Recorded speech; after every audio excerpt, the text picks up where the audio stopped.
Well, welcome everybody. I'm Dr. Jeff Bland, your host for this discussion about omega-3 fatty acids. And, I'm really excited about this because it's a little bit of an adventure story for me that I'm going to share with you that I hope you'll find both enjoyable and informative. But the focus is on where are we with omega-3 fatty acids? And I want to really give some context to this because I recognize that my history with omega-3 fatty acids actually goes back to the 1970s. Um, I was actually one of the first people to be invited to speak on Maxipa, which was the first omega-3 fatty acid product. This is back when I was a university professor in the 70s. And I did a series of television spots on morning TV talking about omega-3 fatty acids, Maxipa. And interestingly enough, this was a time where the dominant theme in nutrition and health was fat is bad, all kinds of fat, just fat in general. So for a guy to go on national TV to talk about the benefit of a certain kind of fat, and this is the omega-3 oil story, was kind of controversial to say the least at that point in time. But a lot has grown up since then in this field, and we've seen tremendous increase in understanding. And I owe my experience really to this whole field to uh, really Dr. Bang and his work was done in Greenland. As you probably know, the work looking at Greenland Eskimos and their fish consumption and their high intake of omega-3 oils really started this whole revolution in thinking about the beneficial effects of omega-3 fats. And it was with that I was really very fortunate to be introduced to the leaders in the field, the people that were doing the fundamental work, and then how that then got translated ultimately to many, many other individuals in research settings and clinical settings around the world, from which has been compiled now this rich library of clinical trials. And it's really been, I think, kind of one of those stories of evolving understanding. So with that, let me jump into the discussion of the topic at hand, and we'll explore this whole concept of omega-3 oils in clinical practice. So here we go. And just a little caveat that I'm not doing any diagnosis on this program. This is all about kind of the history and the clinical usefulness of omega-3 fatty acids. So my first question is, are fish oils an ultra-processed food? And, that may be something you've never thought about before, but I think in the context of where we are today, it's a valuable question because as we'll learn, the conversion of stuff in fish ultimately to supplements in omega-3 undergoes a lot of different kinds of steps. And depending on how you want to define processed, you might consider this in many cases to be an ultra-processed food. So we'll talk about that. So as you probably know, the majority of fish oil from the time it comes out of the fish until it gets into a nutritional product has undergone many steps. And I've been following this evolution of this field to over $1 billion a year over the last, now nearly 40 years. And so we're going to really talk about how this relates to the health benefits of omega-3s. Certainly the clinical evidence indicates that the benefits are there, but is there a difference between what's in the fish as it relates to the omega-3s and nutrient quality? And what is omega-3? I mean, that's a question in and of itself, because that's a placeholder for a whole family of different kind of bioactive lipid molecules that are present in fish, because it's not just one molecule. In fact, it's not just DHA and EPA. It is a whole array of different omega-3s. And where does this omega concept come from? Omega is a chemical term that refers to the position of the last double bond in an unsaturated lipid in a chain of carbons that makes up the composition of that oil. So if it's alpha, beta, gamma, omega, if it's that many carbons in from the end of the tail of the chain, it's called an omega-3 fatty acid, versus an omega-6 that's 6 carbons in. So it's a whole different family, like linoleic acid would be considered an omega-6 oil, whereas icosapentaenoic acid would be considered omega-3. So it's both the chain link and the position of that last double bond that constitutes what family of fatty acid you'll find that particular fatty acid to be designated. So when we think about what omega-3 fatty acids really means, it's a family of molecules that share that personality of having their terminal double bond, 3 carbons in from the end of the chain, which has a different physiological effect in the way that it modifies cellular physiology than that of those that are 6 carbons in from the chain, the omega-6.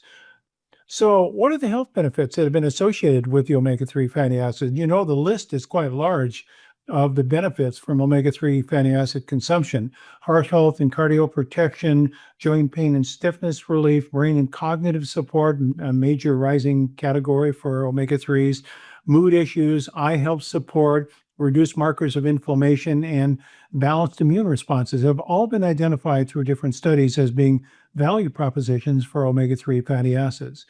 And the evidence continues to grow. But I want to emphasize that this evidence is really talking not just solely about a specific singular fatty acid. It's talking about the complex, the array of omega-3 fatty acids. For instance, one that you've not heard so much about is eicosanoic acid, which is a member of the omega-3 family that's found in certain kinds of fish oils. Eicosanoic acid is not DHA or EPA or DPA, but it has its own physiological benefits. Neuronic acid is another example that has its own benefits. So what we're talking about is an array, an orchestration of different molecules that are found in natural fish oils that then present this problem or this value proposition. And they have different effects from fish to fish, from oil to oil, depending upon composition. So we've seen this recent paper in the New England Journal of Medicine that shows a natural mixture of oils at about 2 grams per day was associated with improvement in people with renal failure and improvement of their renal function. We've seen studies now being published that look at the relationship of omega-3 fatty acids on depression, on cognitive function, on healthy aging, on the subset of molecules that are present in omega-3s that are called the pro-resolving mediators, or PRMs, and their relationship to what are called the SPM, specialized pro-resolving mediators. These are derivatives of the omega-3 oils that are manufactured by the immune system of that animal that then have extraordinary immunological effects on resolving inflammation. And you find them in varying concentrations within different omega-3 formulations. So as we go through the understanding of the literature that's developing around the value proposition of omega-3s, it's the kind of oil, the composition of oil, the kind of fish that it was, the species of fish it was derived from, and the amount and influence it has on specific physiological parameters. So biomarker improvement, looking at the dose response, somewhere on the range of 1 to 2 fatty meals of fish, meals of fatty fish, equivalent to the 1 to 2 grams of omega-3 oils, and how that then influences things like longevity and aging, and ultimately the role that these omega-3s have on even ameliorating the expression and effects of genes like the ApoE4 gene associated with adverse health outcomes, both cardiovascular and neurological, and the favorable effects omega-3 fatty acids have in modulating the influence of ApoE gene on the inflammatory pathways. So all of this is really starting to accumulate as a body of knowledge around the value of omega-3 fatty acids, and also the fatty acids that are enriched in these pro-resolving mediators, or SPMs, as this recent article talked about early evidence of efficacy of orally administered SPM-enriched omega-3 oils. So it's a big story around a variety of ingredients that are processed in different ways from different fish to give rise ultimately to products that may be labeled very similar but have very different effects on the body. So what is in fish oil that makes it so powerful? And we've been talking about that, the array of these different omega-3 fatty acids that give rise to these functional outcomes. So it's not just eicosapentaenoic acid, or EPA. It's not just docosahexaenoic acid, or DHA. It's not just docosapentaenoic acid, or DPA. And it also includes things like eicosanoic acid and other vitamins that come along with the natural oils, like you see often in cod and salmon oil with vitamin A and vitamin D, and then the presence of these pro-resolving mediators that are converted downstream by our immune system into inflammation mediating and inflammation resolving biomolecules. So a very rich portfolio, symphonic orchestration, I might say, of different cellular effects of these different omega-3 fatty acids and their derivatives. So let's just quickly review what pro-resolving mediators are and how they differ from specialized pro-resolving mediators, or SPMs. So PRMs I define as the precursors for the downstream metabolites of the become resins, protectins, and resolvins. That's the families of SPMs that are found in oils that are actually produced by the immune system of the individual when their body metabolizes these PRMs ultimately into SPMs. So oils that are richer in the PRMs that are coming along for the ride with the omega-3, EPA and DHA and DPA are those that have then enhanced immune resolving and inflammation resolving effects. So I think that we're starting to see a whole body of literature now around these additional materials, which are very small in levels. We're talking about micrograms per gram, but they have extraordinarily strong physiological effects in the inflammation resolving capability of our body's immune system. So small doesn't mean without activity. It means reasonably high activity of how they ultimately get transmuted and changed into the resolvins, protectins, and resins in the body that regulate inflammation management. So there's no such thing as an organic fish oil. A lot of people say, well, what's the best fish oil? Should it be organic? The organic standards were not built around maritime products. They were built around products that were grown on land, for which the whole stewardship of the process could be managed as a system.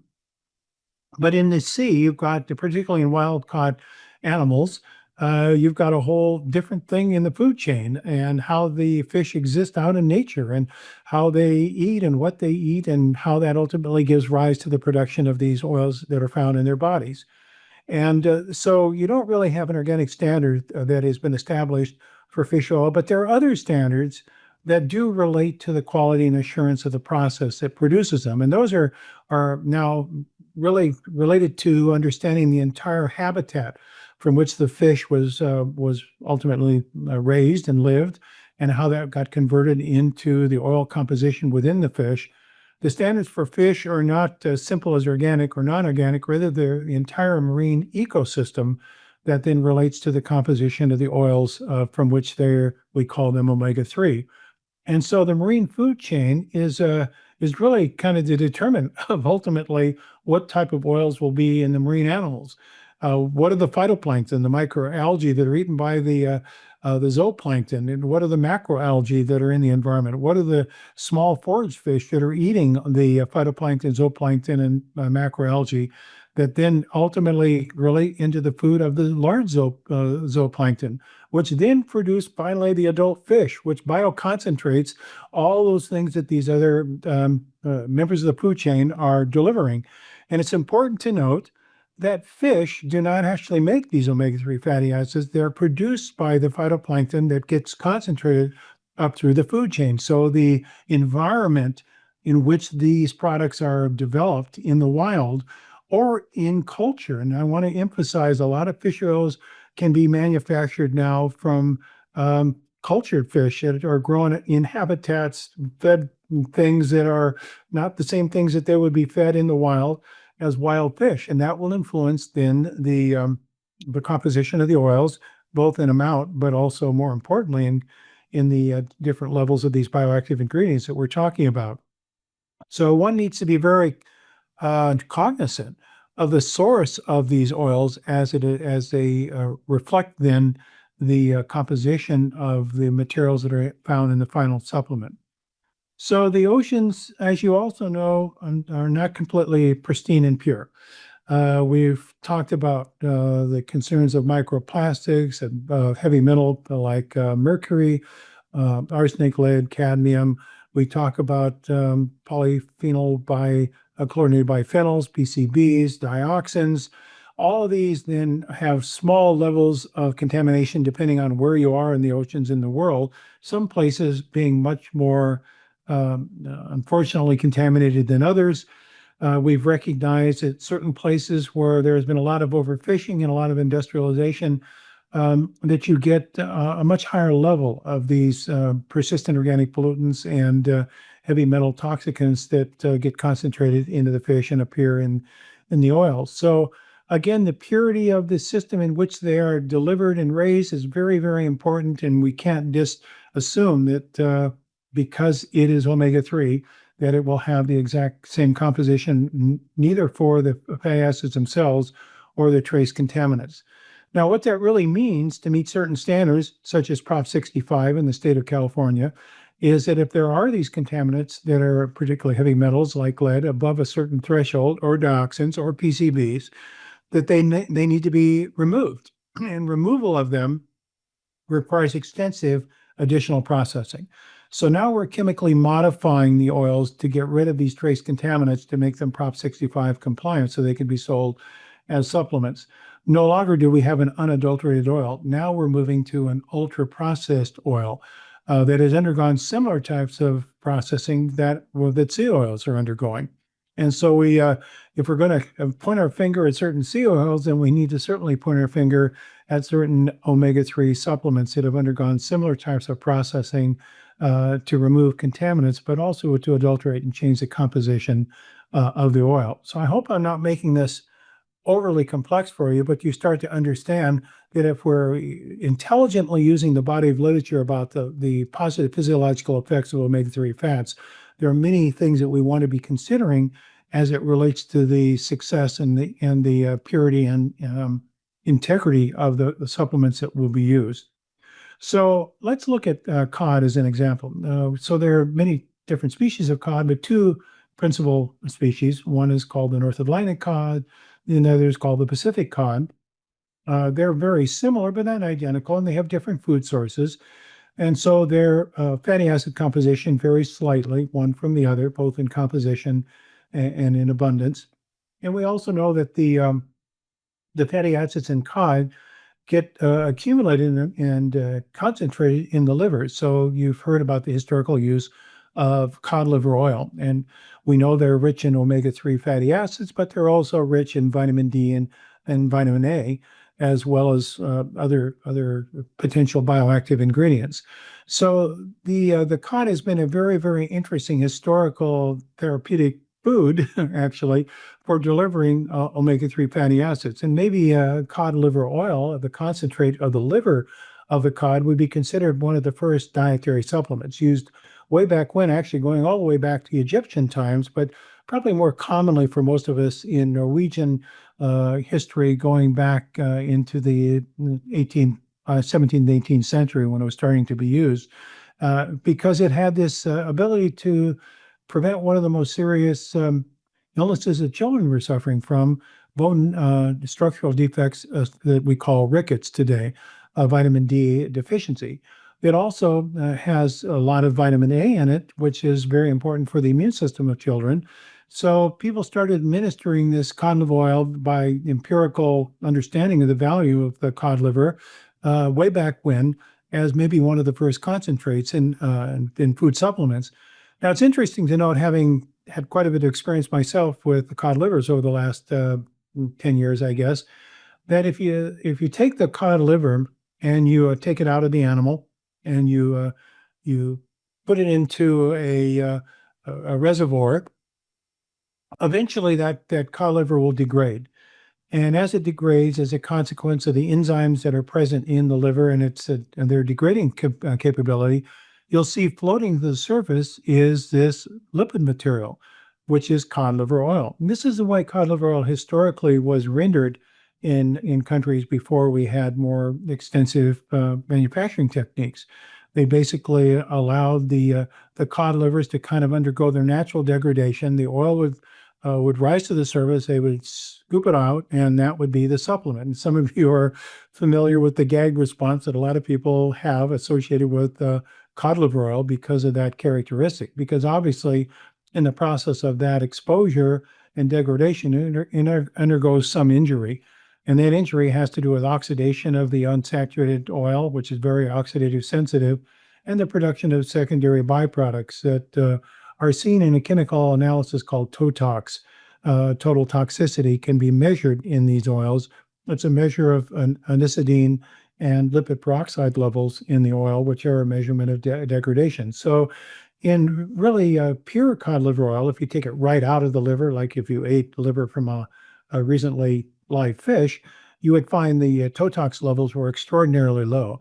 You'll find in many commercial degraded cod liver oil, you'll find the totox levels are much higher and indicative of degradation of the unsaturated fatty acids.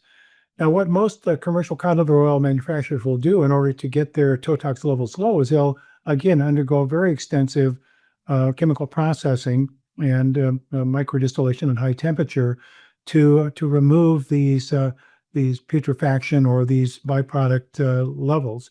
So again, it's another part of my story about why we might consider omega-3 fatty acids to be ultra-processed oils, because they've been undergoing a lot of these chemicalization processes in order to render them into a stable product that would be acceptable in the marketplace.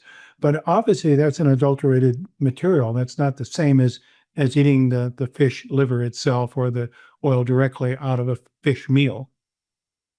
So what about krill oil? Krill oil is an interesting, different source of omega-3 fatty acids, because what you find in fish oils that are from the benthic fish or pelagic fish is you find that they concentrate the oils in their tissues, and in the cod, it's in the liver, and they're in the form called triglycerides. Now, the fatty acids are bound up with a molecule called glycerol in triglycerides. So the natural form of fish oils in nature from swimming fish is as triglyceride forms of the omega-3 fatty acids.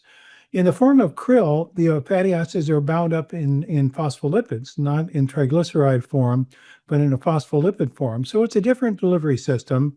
It doesn't contain the vitamins that you see in cod liver oil or in many of the fish oils, but it does deliver it in a different form. So krill oil for different applications might be considered quite efficacious. Most of the research clinically that's been done on the therapeutic and prophylactic benefit of fish oils, however, has been done on the triglyceride form of natural oils. So the clinical work in supporting oils is really triglyceride-related studies rather than the phospholipid-related studies.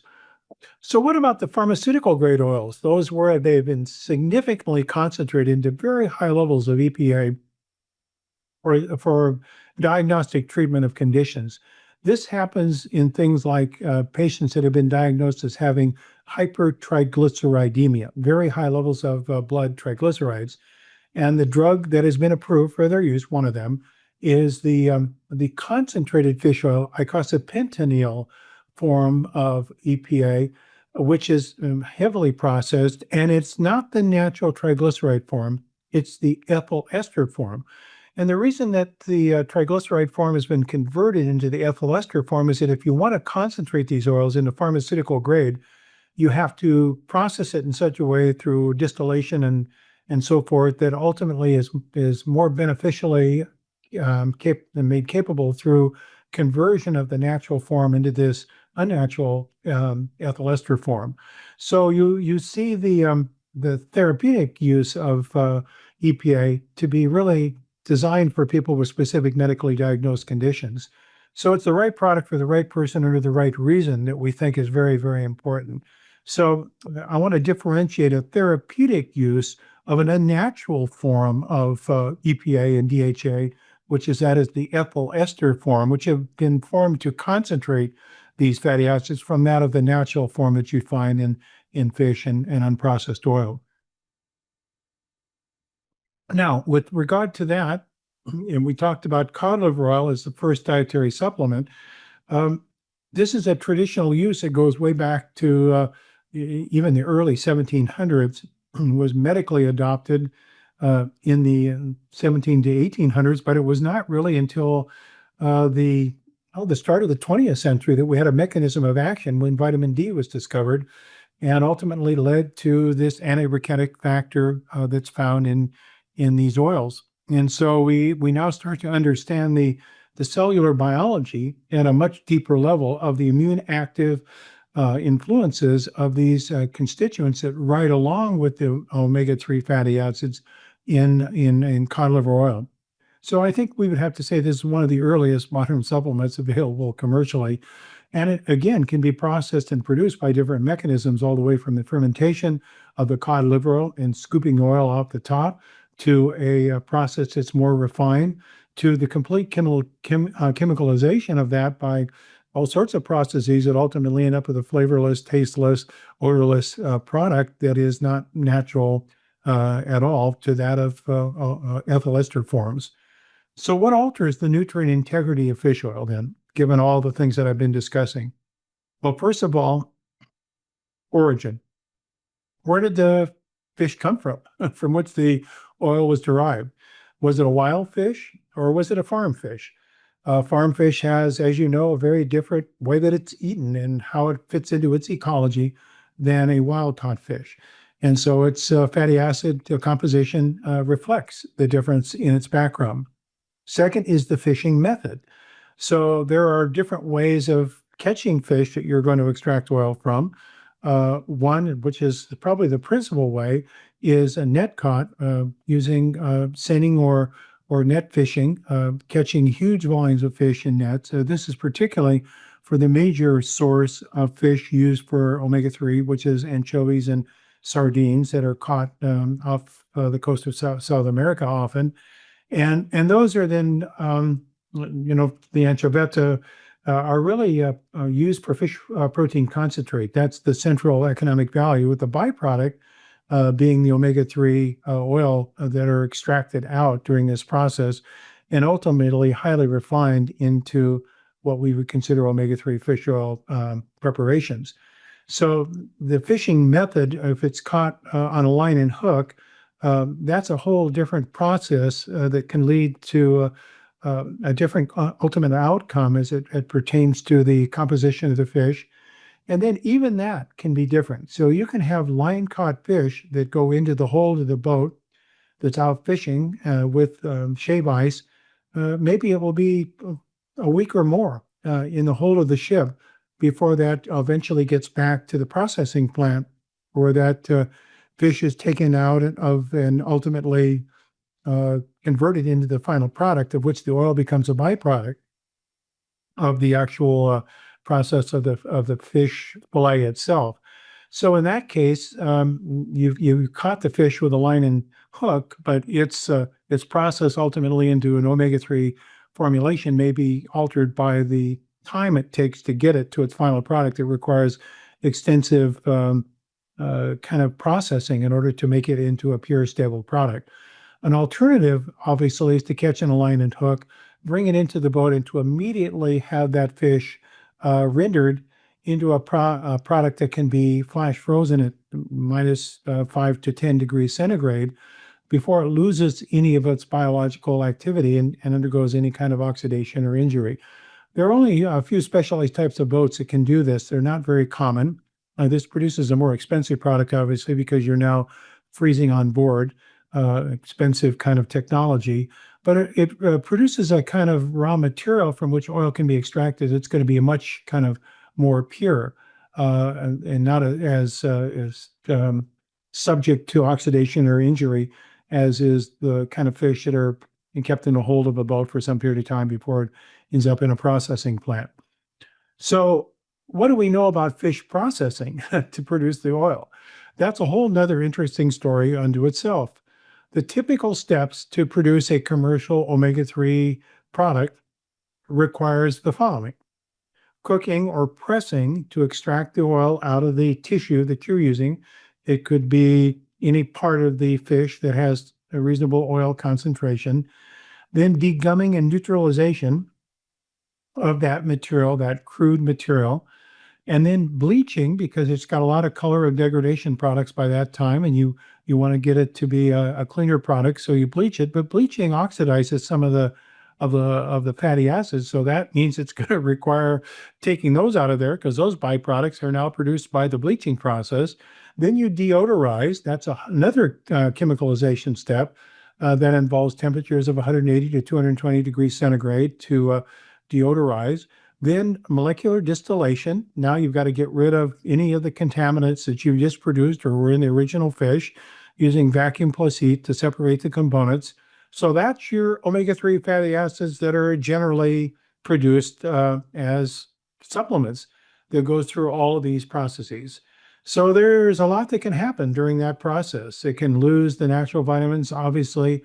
It can undergo damage to the omega-3 highly susceptible, oxidative sensitive fatty acids, and it can lose its natural antioxidants, and it can lose then the compositional uniqueness of the symphony of all the nutrients that are in the original oil, that some of which then have to be added back in later synthetically. So I didn't even talk about if you want to concentrate the omega-3s to a higher level of concentration. Now it's going to undergo chemicalization by reducing the triglycerides down to fatty acids, esterifying them with ethanol, and then producing ethyl esters, from which you then concentrate with microdistillation. This is a bunch of steps, aren't there? That's very different than what you might have thought unless you knew how these things were actually produced. So the process of esterification is to take the original triglyceride form, which is the natural form found in fish that's built around the glycerol backbone, and to remove the glycerol backbone, free up the free fatty acids by a process called saponification, chemical process, and then convert those free fatty acids into the ethyl ester forms by esterification with ethanol, drinking alcohol, to produce now a non-natural form, which can be readily distilled by microdistillation into the final concentrated form of omega-3. So that is clearly different than the kind of oil that you get from the fish initially, and it has differences then in the way that it's absorbed and utilized by the body. So what are the processes by which you can kind of define the purity of this whole process and its application to integrity of the final consumer product? Well, there are a couple of certifications that one can have for these oil products. That we can't have organic certification for the reasons that I was mentioning previously, but we have the MSC certification. That is Certified Sustainable Food, Marine Certification, Marine Certified Council. The Sustainable Council then certifies the extraordinary value proposition of the of sustainability of the product and coming from a wild-caught or sustainable source. Secondly, one that is less common probably to most people, but we feel is very important, is called the Responsible Fish Management, RFM certifications, Certified Sustainable. And RFM applies to a specific process that not only says that the fish are wild, that they are genetically not hybridized or tampered with, but they are also being caught and processed by shoreside communities that have access to proper health services, proper employment of the fishing people in this industry, proper preservation of ecological integrity. So the RFM certification process is a broader and more, I think, consistent certification to that which we think of as organic in the agricultural derived products. So it's very important, I think, to look at both the MSC certification and RFM certification if you're looking for the kind of gold standard for fish oils. And I'm excited to say that the Big Bold Health products are both MSC and RFM certified. And we work directly with the fishermen. We directly work with shoreside communities. And all of that leads to a system of integrity like you have with organic and regenerative agriculture produced products from terrestrial agriculture. So now I want to take you on a little trip with me if I can. This is a little journey we're going to take together. And I'm pointing there on the map of Alaska. Maybe you can see my finger pointing down into that long tail of Alaska going out into the Gulf of Alaska and the Bering Sea. It separates the Bering Sea from the Gulf of Alaska. And I'm pointing actually at the island of Unalaska, which is where Dutch Harbor resides. Dutch Harbor, as some of you probably know, is the home of the deadliest catch king crab fishing boats. But more than that, it's the most bountiful, fishing harbor anywhere in the world. It produces over 1 billion pounds of fish products a year. And you might say, why? The reason for it is that it's the gateway into the Bering Sea and into all of that extraordinary virgin fishing ground you'll see to the north of my finger pointing there, which the Pribilof Islands and all sorts of areas that are all wild caught fish that live their lives entirely in the wild in some of the most nutrient rich regions in the world and are exposed to very little commercialization. You don't see a lot of shoreside plants up there with a lot of pollutants going into the waters. So we, a number of years ago, when I say we, a colleague of mine who owned a Seattle-based fishing company that was out of Dutch Harbor, Alaska, formed a group called Bering Select in order to produce a factory with the native Alaskans that would harness this Dutch Harbor unique fishing opportunity because his boats had this freezing capability to catch fish and convert them from live line caught fish into frozen byproducts within 20 minutes or a half an hour from a live fish to minus 10 degrees frozen fish. And then to bring those fish to shore on a shoreside plant that we built in Dutch Harbor, Alaska, the only pharmaceutical grade plant in all of the Dutch Harbor.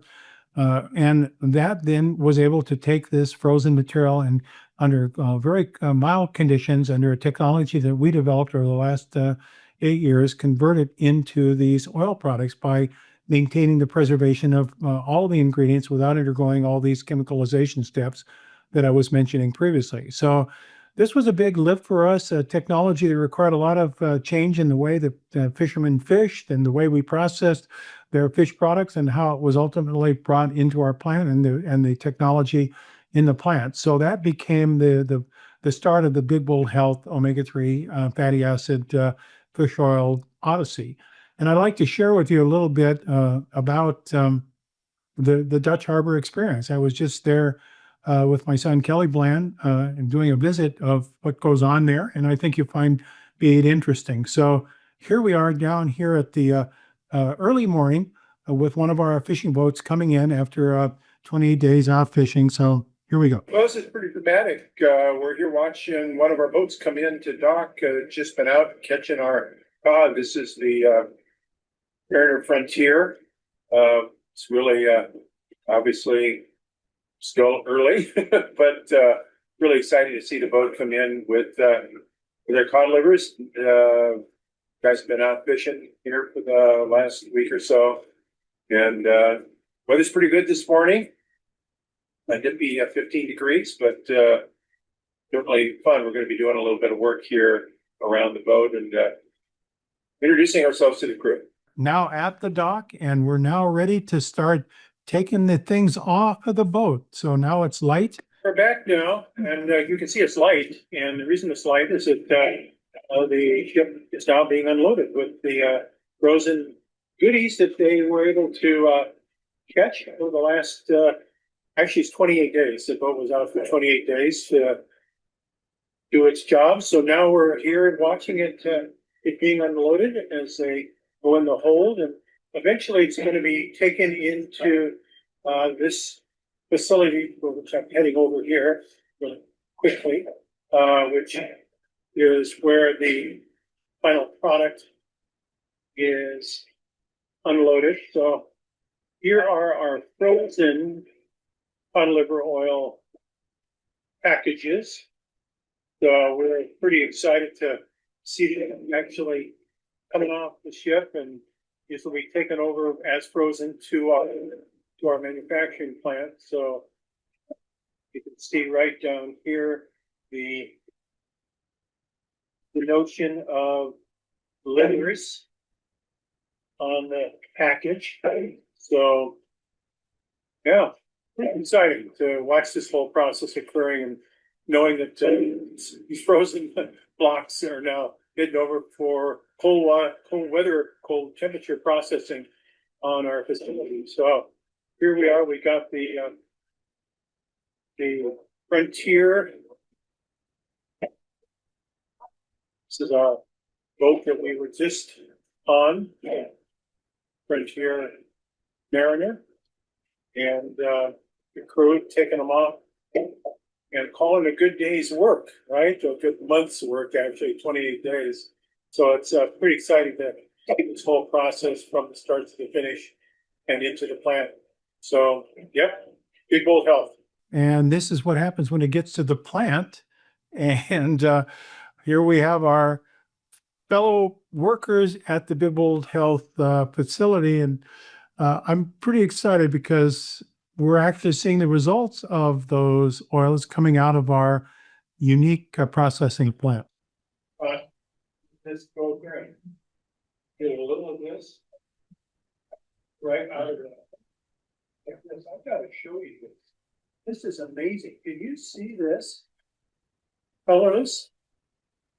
But the taste is a real key, right? Oh man, that is nature's gold. That is the Big Bold Health. Wow. Thanks so much for what we're doing. It's exciting. Well, as you can see, I'm not suffering for lack of excitement to see this process in real time and how it really relates to our ability to create a kind of product that's not really ever existed before, that maintains the composition of the oils, including the PRMs and the vitamins and all the array of fatty acids. The last kind of process in finalizing this visit with our group there in Bering. I thought I'd come out here, a little bit of frozen rain that we're having. And yeah, just to make sure you all understand that I am in Dutch Harbor, Alaska, and the weather is definitely a little bit conducive to being called Dutch Harbor, Alaska. This is our manufacturing facility behind us here. The world's best fish oil process we've developed, and part of our legacy is to keep nature intact as we've produced the finest quality, nutrient-rich, sustainable fish oil products out of our Dutch Harbor facility. But yeah, we've had every little bit of kind of weather you can imagine here. We've had snow, we've had frozen rain, we've had hail, and we've had sun. So yeah, it's all been part of Dutch Harbor, Alaska in November with 20-degree weather.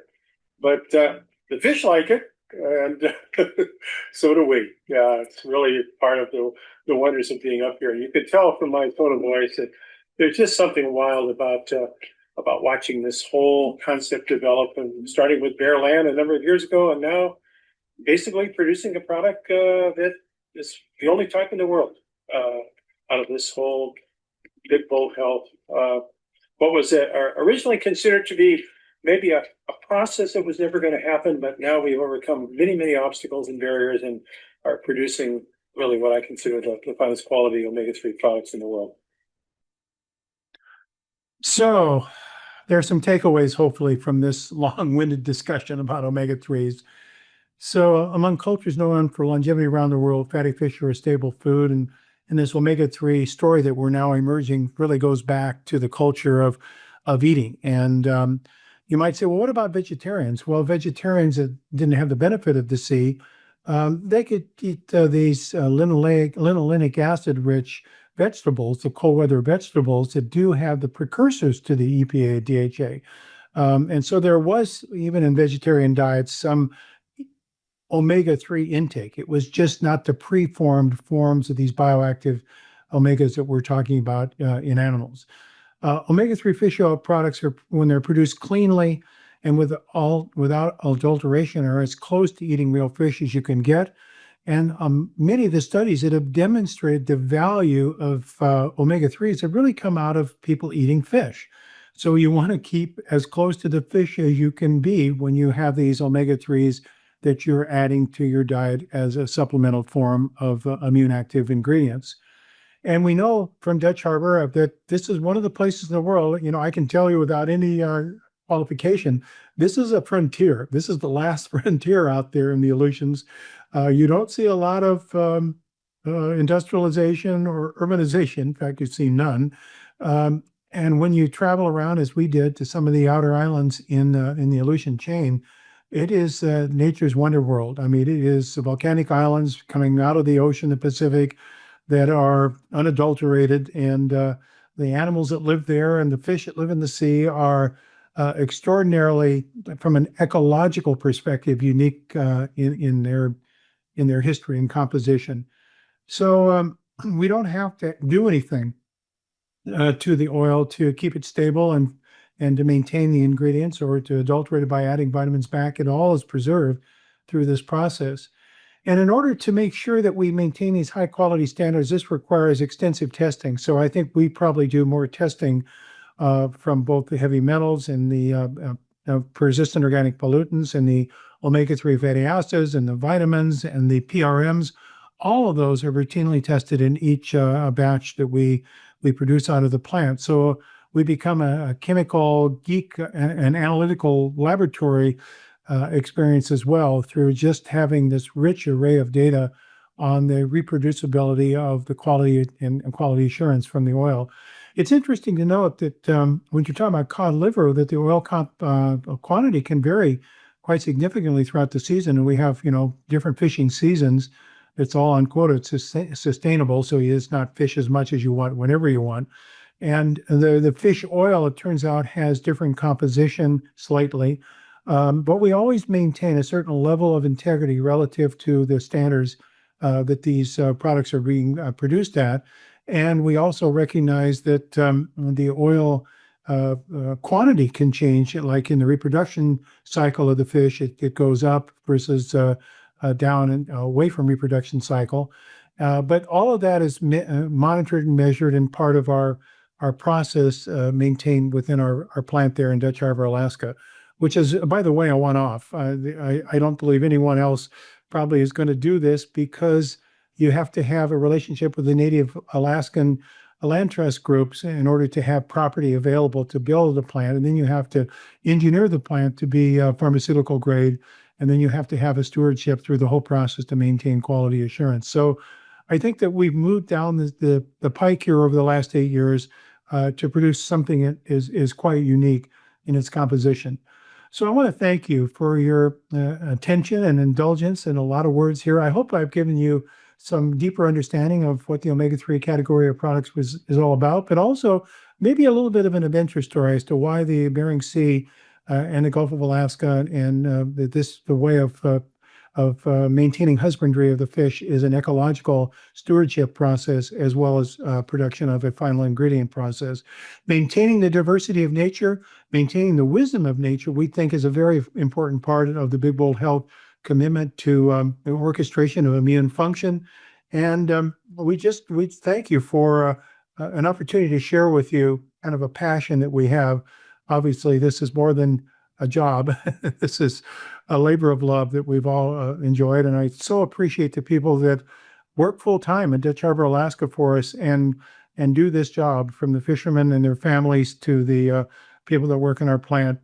This is more than just an occupation. I think everyone feels kind of a higher mission. Thanks so much for being with us. And I wish you all well and good eating and omega-3s.